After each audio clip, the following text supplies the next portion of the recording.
کیا فرماتے ہیں علماء دین و مفتیان شرع متین مسئلہ ذیل کے بارے میں کہ حضور اقدس صلی اللہ علیہ وسلم 12 ربیع الاول کو دنیا سے رحلت فرما گئے، تو کیا ہر مسلمان کے لیے ضروری ہے کہ ہر سال 12 ربیع الاول وفات کے دن حضور اقدس صلی اللہ علیہ وسلم کے لیے فاتحہ خوانی اور قرآن خوانی کروائے اور دعا مانگ کر ثواب بخشوائے، اور اسی طرح 11ویں شریف کے لیے بھی کرنا ضروری ہے یا نہیں؟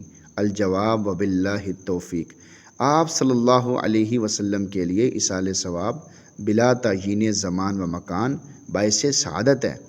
حضرت صلی اللہ علیہ وسلم کا ہر امتی پر اس قدر احسان ہے کہ اگر زندگی کے ہر لمحے میں بھی آپ کے لیے ایصال ثواب جاری رکھا جائے تو بھی آپ کے احسانات کا حق ادا نہیں ہو سکتا۔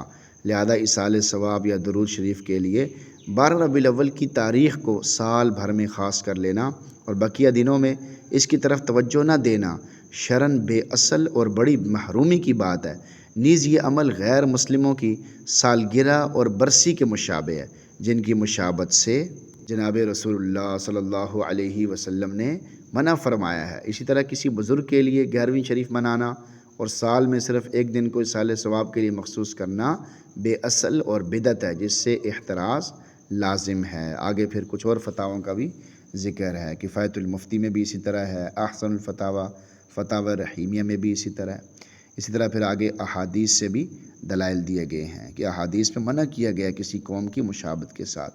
تو یہ برسی اور سالگرہ منانا یہ تو غیروں کا طریقہ ہے، تو غیروں کے ساتھ تشبیہ دینا، غیروں کے ساتھ مشابہت کرنا یہ بڑا مسئلہ ہے۔ اپنی مجالس کو غیروں کی تشبیہ سے پاک کرنا چاہیے۔ اللہ تعالیٰ ہی ہمیں توفیق اور ہمت عطا فرمائے، آمین۔